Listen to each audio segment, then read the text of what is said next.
Hey everyone, welcome to the 7th day of the 30 days of live I'm doing for the month of November. I'm excited. I'm going to be talking with you today on tips for balancing goals. So when I work with clients, it's almost always because they have a lot going on in their life, both personally, professionally, relationship wise. There's a lot of things going on, and usually they have a lot of goals. They have a lot of things that they're excited about the future, but they're not sure quite how to get there. And there's a lot of paths you can take, right? You don't have to take a straight path to hit all these goals. Usually we roundabout and we're going to hit on this goal right away. We're going to hit on this goal later on down the line. And so your goals are going to come in at different aspects. And the best thing you can do early on is just get really focused on what are your goals. Because I think a lot of times they just live up here in our head. Maybe we say them out loud every now and then to someone, but we never really put them down and actually outline what they're going to be. So what are your goals? You don't want to just put the one goal. You want to list all the goals that are super important to you. If you have a significant other, you want them to have their own kind of list. You never want to say, hey, this is what your goal should be because we're spouses and this is how it's going to be. You want your list of goals, their list of goals, and then you can see which ones match up. Those will be super powerful, the ones that you guys align on fully. But the ones that are separate doesn't mean that they're any less just because they're not joint or shared goals. So just getting crystal clear, what are these goals for you? What are the goals for them? And once you start to outline those, it makes it really easy then to start prioritizing them. So what order do you want these things to occur in? What is the priority level? Some of them are nice to have, some very much more are wants rather than needs. And some of them are like, yep, I really think that I need to hit on these goals at least at some point in my life. And so it's important to get these things crystallized as far as how important they are to you. And because at some point you are going to have to make trade-offs. You can't do everything you want all at the same time, all at once.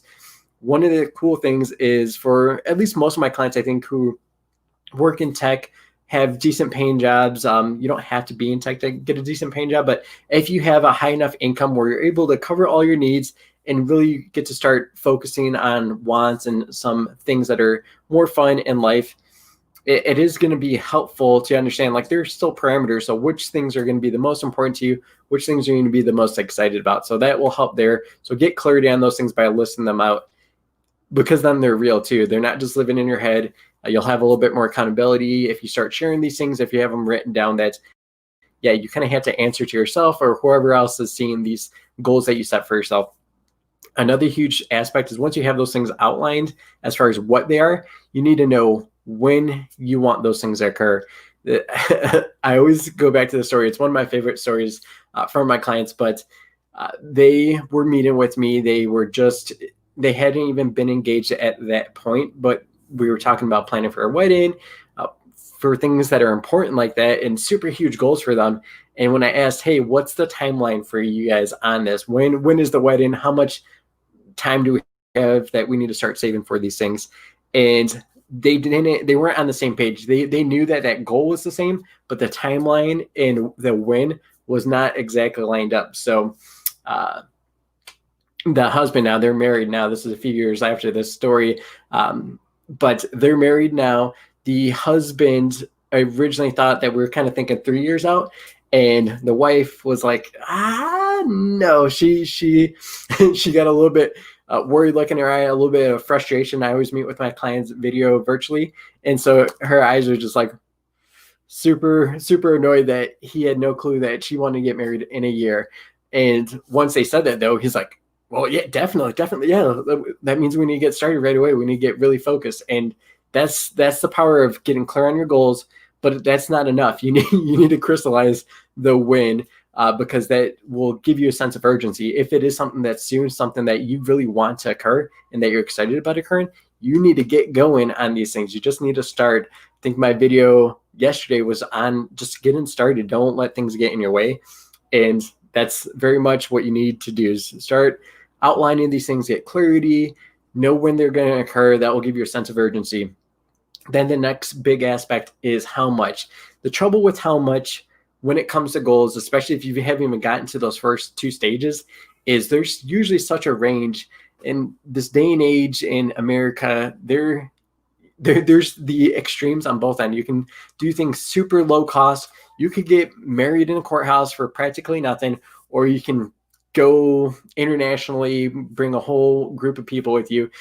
The spending is very different between those levels. Still the same goal of getting married, but how those things play out and the dollars associated with those, very different, and would take different strategies and savings.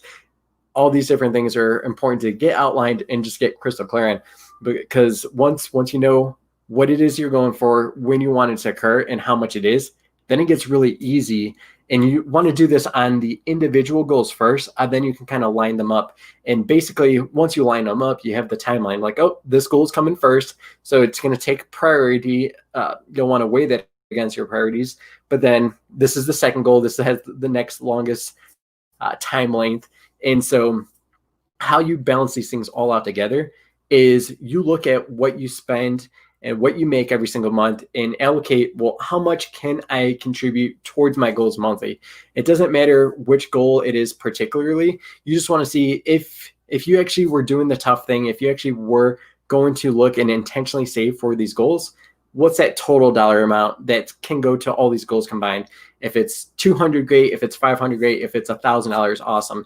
And doesn't matter what it is. The key is you get crystal clear on what that is, because that will give you reality of the situation of, well, how long is it going to take you to reach these goals? Are you going to meet them on time?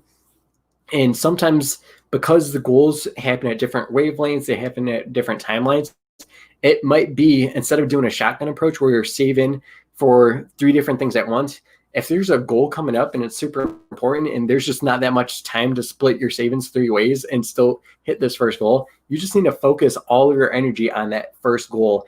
And the key is you already did the math. You found out how much you can apply towards all your goals. And what you'll do is you'll actually just apply it all towards that one goal.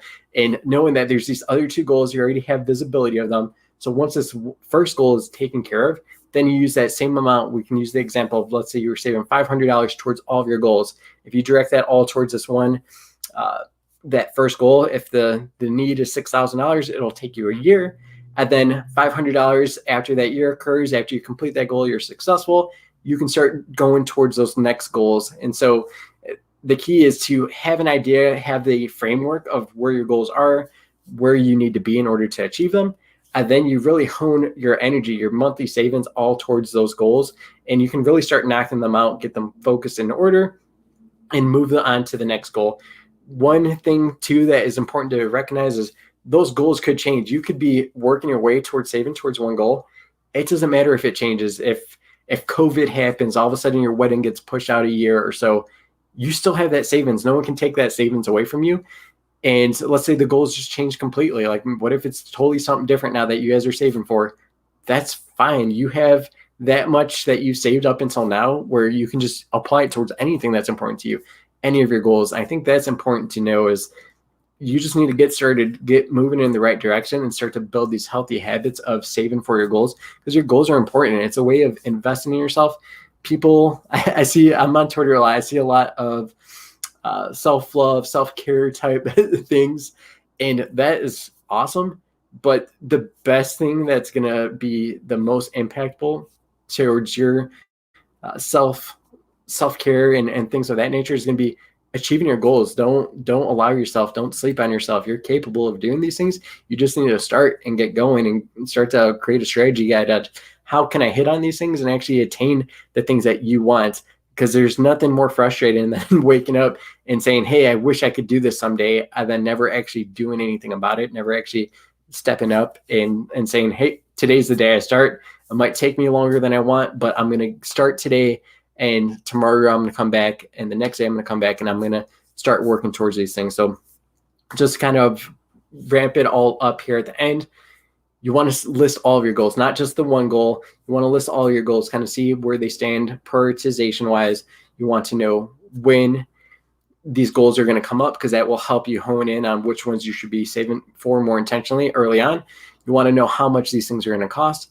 And then don't set a savings goal per each one of these goals separately. Set a savings goal of them all combined.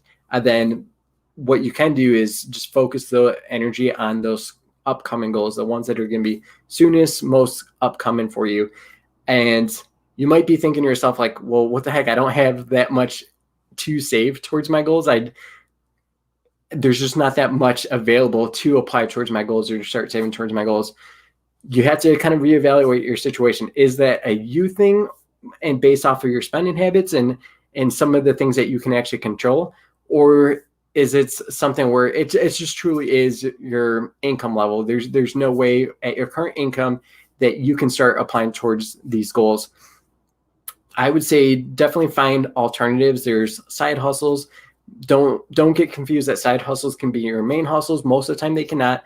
Do your research, find out different ways of, if income truly is a limiting factor, how can you increase your income? How can you substantially change your career trajectory? So if your career and where you're at is not going to help you attain these goals, the things that you're super excited about, something that you want for your future, you really need to have that hard question to ask yourself. Well, how do I get to that next level? How do I get in a place where I can actually start making these goals a reality? And sometimes it just means you might have to shift careers. You might have to take on more responsibility at work. You might have to do more in order to put yourself in position to actually start having funds to be able to save for these goals. A lot of times though, what happens is we have the capacity, we have the income where we can at least apply $25 a month, $50 a month, $100 a month towards these things. It doesn't sound like a lot, but they do add up.